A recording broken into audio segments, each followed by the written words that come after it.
So why did you want to attend the conference on the status of women?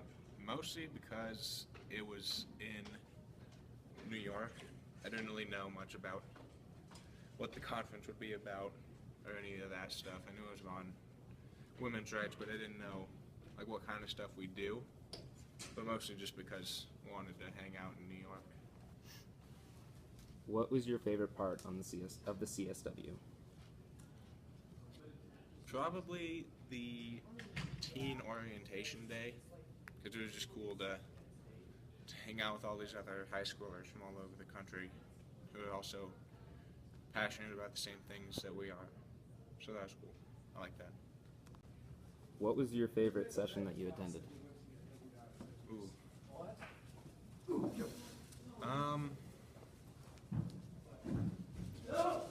Probably the one about sex selection in Armenia. It was about how like girls are aborted so that the family can have a boy, and that was I don't know, I thought that was pretty interesting. And How are you going to apply what you learned at the CSW at Regis?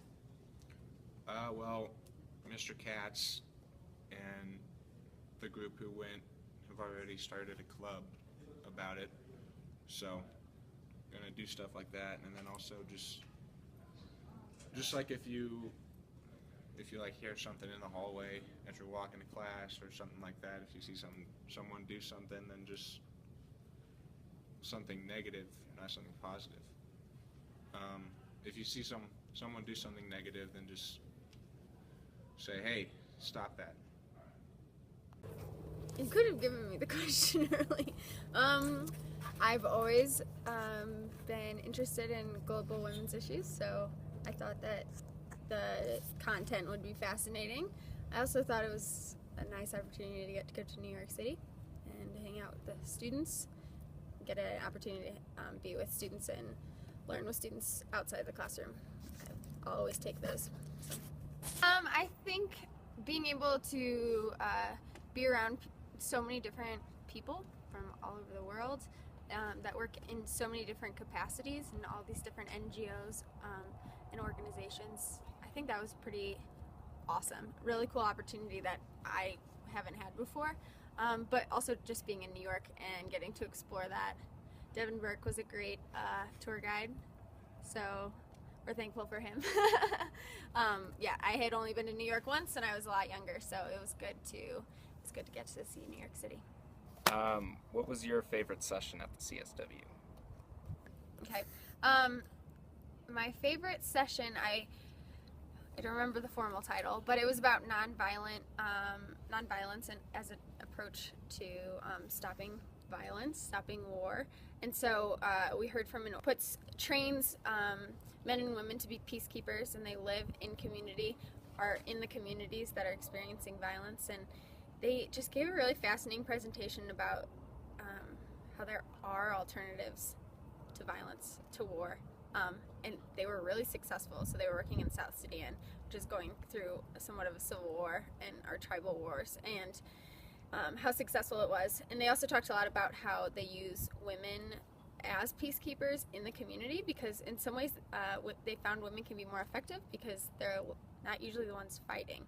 So women can appeal from the stance of, we need water, stop blocking our source of water or something, so that we can, we can feed our children, or everybody can have water and we can feed our children and stuff like that. And I don't know, it's just something I'd never heard before, so it was fascinating and very hopeful. Most of the sessions weren't very hopeful. So. How are you going to apply what you learned at the CSW at Regis? I think the CSW gave me a great global perspective.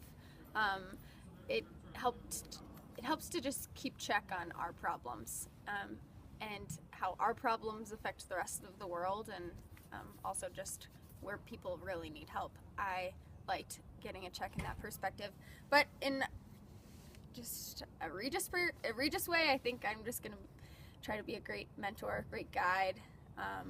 The students had awesome ideas while we were there, so just helping to make that process actually happen and implement some of the things we heard are some of our cool ideas back here.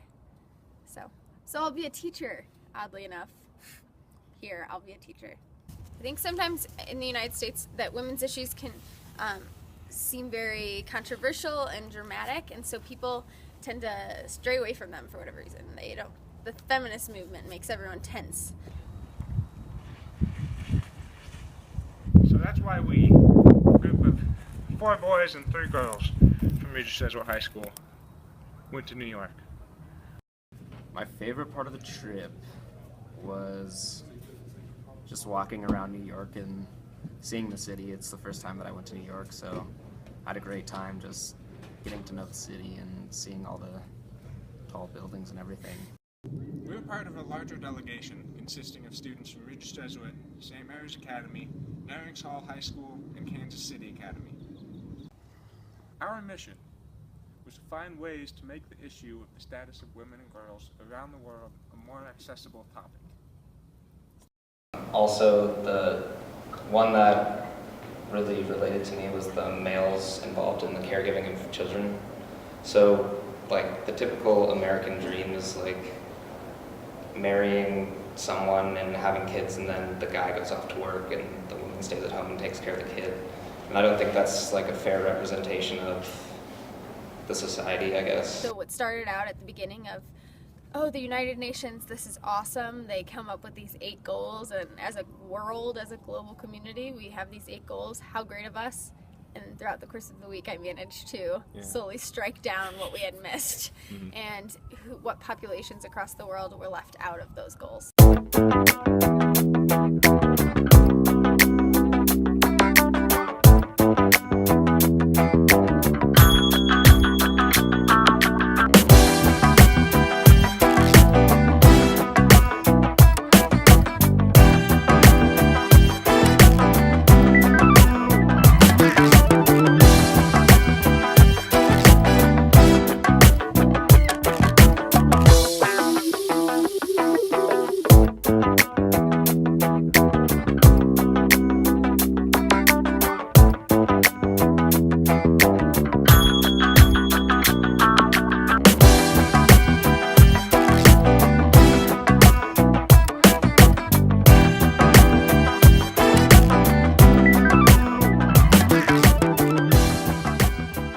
Just helping the process of, I just learned all this material, this is really crazy, this is pretty powerful, this is happening all over the world, what do I do with it? And changing that into something tangible, even if that just means you had one conversation with one person. I think there's extreme value in that. And so Our objective at the Commission on the Status of Women was to find new ways to inform the community. Now that goal has been completed. Now it's time to change the culture.